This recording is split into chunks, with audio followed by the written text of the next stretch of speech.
그리고 어머니 한 분 계셔서 합가를 했었네요. 몇 개월 뒤에 분가했지만요. 이유 없이 막말해대고 사람 기분 나쁘게 하셨어요. 예제 하시는 건 기본이고 저보고 아줌마라는 소리까지 하셨어요. 주변에서는 시어머니가 며느리 길들이는 거라고 하는데 시어머니께서 사실 형편 때문에 열등감도 있으시고 좀 몸이 불편하신 것에 대한 그런 감정들이 있으신 것 같아요. 자기 감정 절제 못하는 시어머니 덕분에 전 참다가 친정으로 가 한 달 있으면서 이혼하겠다 했어요. 남편은 순한편인데 시어머니 글이 날듯이니 정말 이혼까지 생각하게 되더라고요. 시어머니 본인은 세상에서 내가 제일 좋은 시어머니고 며느리 자식 간섭 안 하는 쿨하고 예의 바른 사람으로 그렇게 하시더라고요, 본인을. 정말 여기다 다 적자면 끝이 없고요. 주변에 조언없고자 이야기하면 제 시어머니 막말, 막행동은 다들 막장 수준이라고 했어요. 본인밖에 몰라요. 아들 하나 있는데 아들이 돈 벌어와도 아침 한번 안 챙겨주고 일어나 보지도 않으십니다. 그러면서 맨날 피곤하다, 어디 쑤신다 그런 말만 하세요. 참고로 시어머니는 일 안 하십니다. 아무튼 본인 몸만 제일 귀한 분이에요. 주변에 이런 부모 유형을 못 봐서 정말 적응이 아직도 안 되네요. 합가했을 때 너무 당해나서인지 전 그 이후 2년 가까이 화병에 시달렸고요. 가슴팍이 아프고 자다가 또 벌떡 일어나고 허공에 대고 시어머니한테 따지는 상상까지 하고 때로는 남편 보고 울부짖으며 이야기한 적도 있어요. 분가할 때 시어머니한테 시어머니가 제게 한 말도 안 되는 막말의 반 정도는 해드리고 나올 거라는 아쉬움까지 들었네요. 이젠 3년이 지나 그래도 남편 보며 참고 시어머니도 그 일 있고 나서 남편한테 이야기 듣고 조심하려는 게 보여 참고 있지만 하지만 성격이 어디 안 가잖아요. 특히 막말하는 성격이며 눈치 없으신 성격이며 이기적인 성향. 며느리 아파도 자기 선물 사러 가자고 약속한 날에는 그걸 꼭 행해야 하는 분이시고요. 본인 때문에 이혼한다는 소리 듣고 집안이 그리 뒤집혔는데도 뭐 사과할 말도 없으신 분입니다. 몇 달 후 저보고 자주 안 온다고 나는 괜찮은데 니네 시이모들이 뭐라고 하더라. 얼굴이라도 비추면 그런 말 안 듣지 하시는데 어이없었어요. 그 말 듣자마자 저는 예전에 그 일로 화병이 생겼는지 가슴이며 심장이며 안 아픈 것도 없고요. 전 지금 안정 찾는 게 중요해요. 앞으로는 더 못 찾아뵐 것 같다고 시이모들한테 전해주세요. 라고 해버렸네요. 그리고는 정말 영 끊으려다가 명절이나 1년에 2번 정도만 갑니다. 그 다음날 새벽 6시에 시어머님이 전화를 하셨더라고요. 도저히 안 되겠다고 마음 불편해서 오늘 와서 본인하고 이야기 좀 하자고. 제가 오늘 스케줄이 많다고 다음에 찾아뵐게요 했더니 안 된다고 하더만요.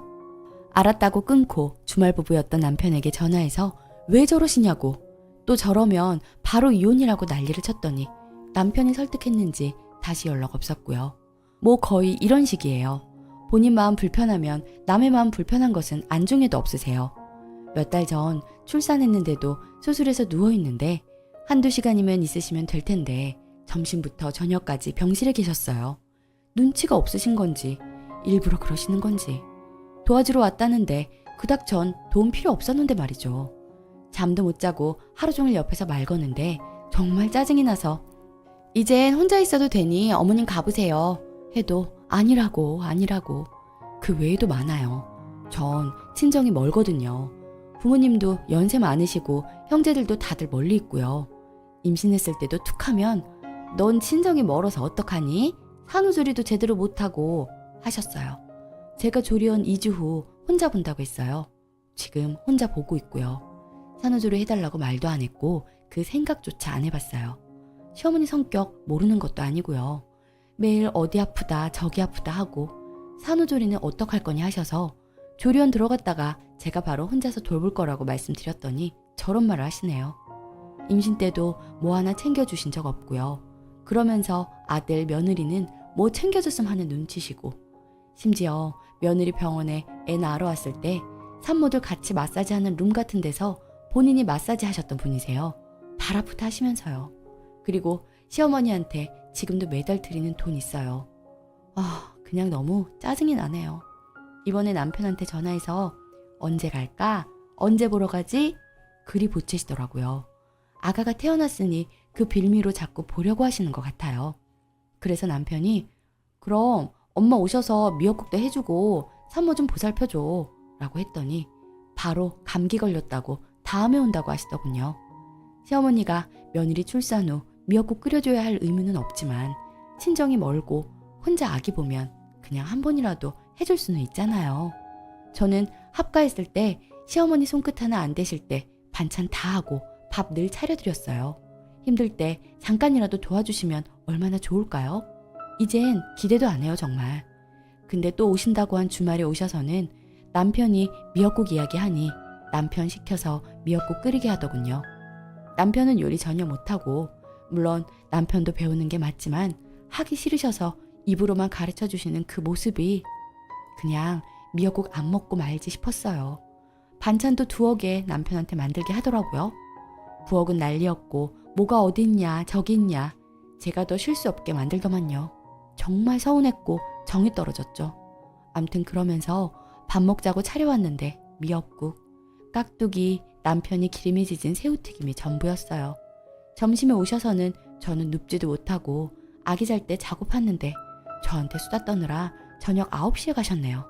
얼마나 짜증이 나고 피곤하던지요. 평소에 잠도 못 자고 밥도 거의 못 먹는데 오늘이야 길게 자서 글도 남기고 하지만요. 그 뒤로 남편도 미안했는지 자기가 배워서 미역국도 끓여주고 반찬도 해주고 사오기도 하고 하더라고요. 이 외에도 참 짜증나는 일 많아요. 시어머니가 좀 평범한 시어머니라면 좋겠어요. 잔소리 좀 하실지언정 모성애도 있으시고 눈치도 있으신 분이면 바랄 게 없겠어요. 수다 떠는 것도 본인들 동생, 그러니까 시이모님들 가정사와 시이모님들 칭찬도 했다가 험담도 곁들여요. 거기에 조카들 험담도 하고요.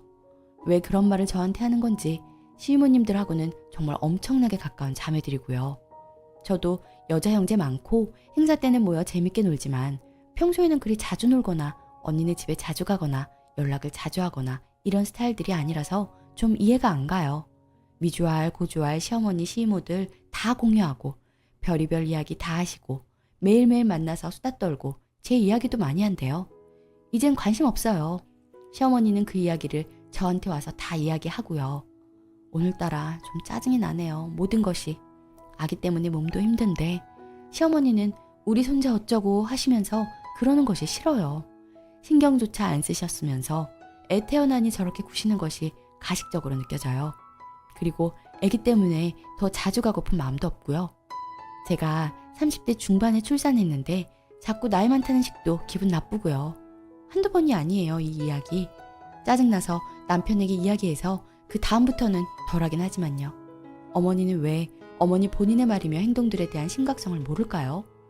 그리고 시이모님들도 비슷한 성격들이긴 해요. 이야기해보면 남의 말 하기 좋아하고 시어머니는 본인이 한 성격하는 시이모님들이 성격 그러신 게 자랑이신지 수시로 이야기하시는데 아무튼 한 성격하는 시댁 시어머니라서 그런 것이 아니라 사회생활에도 인간관계에서도 시어머니 같은 성격 유형의 사람은 절대 만나고 싶지 않네요. 이번에도 또 언제 올까? 와서는 저번처럼 그러실까봐 전염병 다시 도니 안 오시는 게 좋겠다고 말하라고 남편한테 시켰네요. 임신 때도 신경조차 안 쓰시며 정말 밥 한 번 안 해주셨는데 갑자기 애 태어나니까 본인 몸 아프다고 안아줄 수는 없다고 하면서 도대체 뭘 또 저리 바라시고 오시는 걸까요? 차라리 분가할 때 인연 끊어버릴 걸 하는 마음도 들어요. 또 막말이나 이기적으로 구셔서 저를 힘들게 하시면 정말 연 끊어버릴 거고요. 하소연이자 제 마음을 좀 더 단단히 하기 위해 이렇게 글을 씁니다. 후기. 지금 저희 아기는 100일이 훌쩍 지났고 뒤집기도 하고 앉으려고 종종 노력하네요. 글 쓰고 100일쯤 지난 시점에 이렇게 글을 쓰는 이유는 시어머니와 정말 연을 끊었기 때문이에요. 제가 몸살이 나서 아기를 돌보기 힘든 상황이 되었고 도우미를 구했으나 그분이 전염병에 걸리면서 못 오시는 상황이 된 거예요. 남편도 급한 업무 때문에 쉴 수가 없어서 어쩔 수 없이 시어머니에게 부탁을 했어요. 그런데 정말 지금은 땅을 치고 후회를 해요. 시어머니 말, 너 그거 전염병인지 아닌지 어떻게 아니? 내가 가서 옮으면 어떻게 해? 나 면역력이 약해가지고 가면 금방 옮는다. 몸살이라고 해도 검사에서 안 나오는 경우가 있어. 하시는데 정말 몸도 아픈데 서러워서 꺼이꺼이 울었네요. 그리고 남편한테 통곡하면서 다시는 시어머니 발길도 돌리게 하지 말라고 난리를 쳤고 겨우겨우 맘카페에 글 올려서 사랑 구했네요. 다시는 시어머니 안 만날 거예요. 자기 손주보다, 손주를 낳은 며느리보다 자기 아니면 중요한 사람이 무슨 할머니인가요? 무슨 시어머니인가요? 남편도 이번에 자기 엄마한테 전화해서 난리치고 다시는 오시지 마시라고 했네요. 그래도 별 사과도 없으신 분이고요. 차라리 잘 되었네요. 진짜 영 끊고 싶은 순간이 한두 번이 아니었는데 다시는, 정말 다시는 연락하지 않겠습니다. 감사합니다. 댓글: 시어머니 진짜 이기적이시네요. 어떻게 임신한 며느리 밥 한 번을 안 해주고 미역국도 안 끓여주냐? 많이 서운하시겠어요. 두 번째 사연. 시어머니 종교 강요로 형님이 이혼한대요. 안녕하세요. 저희 시댁 이야기 좀 해볼까요? 시댁에는 아들만 둘, 우리 신랑이 둘째입니다. 저희 시어머니가 독실한 불교 신자입니다. 처음부터 그런 건 아니고 계기가 있었다고 해요. 시 외할머님이 폐렴으로 이번 일주일 만에 돌아가시게 되었는데 갑작스럽게 돌아가시면서 시어머님이 상처가 컸나 봅니다. 그때 어느 순간부터 불교에 엄청난 의지를 하시게 되었다나 봐요. 절에는 49제 해주면 좋다고 하는 말씀을 듣고는 49제도 하시고 돈 1,000만 원 남짓 들여서 천도제도 3번이나 했어요. 형님네는 맞벌이라 아이들 때문에 시댁과 같은 아파트 같은 동 다른 층에 살고 계십니다. 그런데 저녁 식사 시간만 지나면 어머님께서 밥 먹었니? 라면서 오신다 하더군요. 오셔서는 2시간이고 3시간이고 스님의 법문이라면서 불교 이야기를 계속 하신대요. 형님은 저녁 먹은 것도 치워야 하고 조카들 씻겨서 재워야 하는데 매번 미뤄지니 짜증이 좀 치이고 있었나 보더라고요. 몇 번은 애들 핑계대고 듣는 둥 마는 둥도 해봤다고 해요. 그러면 어머님께서 식탁이나 소파에 앉아서 기다리신대요. 더 웃긴 건 아주버님은 귀등으로도 안 듣고 안방에 들어가서 자거나 TV 보거나 핸드폰으로 게임만 하나 보더라고요. 애들도 안 봐주신다네요. 참고로 우리 신랑은 종교 이야기 딱 질색하는 사람입니다. 어떠한 종교든 그냥 딱 질색팔색해요. 시댁 가서 그런 이야기 나오려고 하면 엄마 그만해라 라면서 막아버려요. 신랑은 운동 모임 있어서 나가고 혼자 집에 있는데 형님 혼자 오셔서 울면서 이야기해 주시더라고요. 아주버님하고 대판 싸우고 이혼하자고 서류 던지고 나오셨다고요. 오늘 저녁이든 내일이든 동서 부를 것 같아서 미리 얘기해 주러 왔다고 하면서 이대로 친정 가신다면서 혹시나 본인을 물어도 모른 척 해달라 하셨어요. 오늘 저녁에도 형님네 가시면 어머님께서 아시게 될 테니 우리 부부까지 호출 당할 것 같네요. 신랑 오면 미리 귀뜸해주고 기다려봐야 할 듯 합니다. 아, 이게 갑자기 집안에 무슨 일인지 모르겠어요. 한편으로는 종교가 참 무섭네요. 환갑이 넘는 세월 동안 사시면서 한 번도 종교를 가져본 적 없다고 하시던데 1년도 안 되는 이 짧은 세월에 이렇게 무서울 정도로 빠지시네요. 심지어 편도 3시간 거리라도 절이 좋다고 하면 무조건 찾아가신다고 하네요. 형님네도 걱정되고 저희 집까지 파장이 커질까봐 걱정스럽습니다. 후기: 미리 알아봤자 좋을 거 없다 싶어서 신랑한테는 이야기 안 하다가 밤 10시가 다 돼가는 시간에 시댁으로 불려가면서 말했어요. 형님 낮에 다녀가셨는데 어머님 그러셔서 이혼한다고 하셨대 라고만 이야기해 주었어요. 신랑도 이혼이랑 단어 들으니 심란하고 착잡한 마음으로 시댁에 가게 되었죠. 들어가니 애들이 부모님 댁 와 있는데 아주버님은 안 계시더라고요. 여쭤보니 애들만 올라왔다 합니다. 아주버님은 연락도 안 되는 상태고 형님은 일부러 전화 피하는 듯 하고요. 그리고 12시가 다 돼가는데 아주버님이 만취 상태로 들어오셨더라고요. 오자마자 어머님께 갑자기 큰 소리로 엄마 때문에 애들 엄마가 이혼하자고 서류 던지고 나갔어 하면서 폭풍 오열을 하더라고요. 정말 우시는 건 처음 봐서 좀 당황스러웠네요. 아버님은 황당하신 상태로 이게 무슨 일이냐 하셨고 신랑이 중간에서 설명했어요. 아버님은 어머님께서 형님 댁 가시는 게 가서 손주들 돌봐주시는 줄 아셨다 하더라고요. 전혀 이런 상황은 모르셨던 거죠. 그 밤에 형님네 친정에 전화하셔서 형님 시댁으로 오시게 되었네요. 뭐 거의 3자 대면 분위기로 흘러갔고 아버님이 어머님께 왜 그랬느냐고 물어보셨어요. 부처님 말씀 듣고 기도하면 좋으니까. 단순한 이 이유 하나. 저한테는 신랑이 질색팔색하니 말도 못 꺼냈다 하시더군요. 그러면서 형님한테는 100일 기도 가자, 3000배 하러 가자, 퇴근하고는 불교 대학 같이 다니자 요구가 많으셨다 합니다. 아버님께서 불같이 화를 내셨어요. 이놈의 여편네가 좋으면 혼자 하지 왜 가만히 있는 식구들 헤집어 놓는 거야? 어머님 아무 말씀 없이 그냥 애들 자는 방으로 가시고 아버님이 형님한테 미안하다. 앞으로는 이런 일 없게 내가 잘 감시하마 하고 사과하시고 형님도 죄송하다 하면서 일은 끝났어요. 이 집 아들들 원래 효자입니다. 특히 엄마라고 하면 정말 세상에 둘도 없는 공주님 모시듯해요. 아버님이 공직에 계시면서 부유하게 살다가 우연히 시작한 사업으로 인해 집안이 완전히 주저앉았는데 지금 사시는 아파트도 다 엄마 노력이라고. 두 아들이 모두 세상에서 우리 엄마가 제일 고생했어 라고 생각하거든요.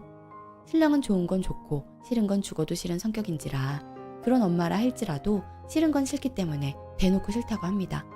아주버님은 그게 잘 안 되나 봐요. 엄마가 고생했으니까 내 마누라가 좀 이해해주면 참아주면 엄마가 좋아하니까 이런 생각으로 방간해 오신 것 같네요. 신랑이 아주버님하고 술 한잔하면서 정신교육 좀 시키겠다고 하는데 진짜 정신 좀 차리셨으면 좋겠어요. 솔직히 아주버님이 중간에서 잘했으면 형님도 이혼 이야기까지 할 만큼 욱하는 스타일 아니거든요. 아무튼 이제는 아버님이 모든 걸 아셨으니 어머님 잘 통제하실 것 같고 형님도 일단 이사라는 조건을 내걸었다고 하니 좀 떨어져 지내면서 다시 잘 지내시길 바랄 뿐이에요. 이야기 들어주셔서 감사합니다. 댓글 진짜 아주버님이 제일 별로네요. 그리고 남의 집 사정 자세히 몰라 얘기하기 좀 그렇지만 그래도 시아버지 말씀하시는 게 합리적이신 분 같고 또 평생 공직에 몸담아 한 가족을 풍족하게 건사하신 분인데 사업 망했다고 우리 엄마만 제일 고생했고 제일 불쌍해. 그니까 다들 이해해줘가 맞는 심리인지 모르겠네요. 저런 효자 남편 둔 형님은 돌아오셔도 고생 좀 하시겠어요. 아니 자기 엄마가 고생한 걸 며느리가 알아주고 대리 효도를 해야 하나요? 정신 나갔네. 오늘의 사연은 여기까지입니다.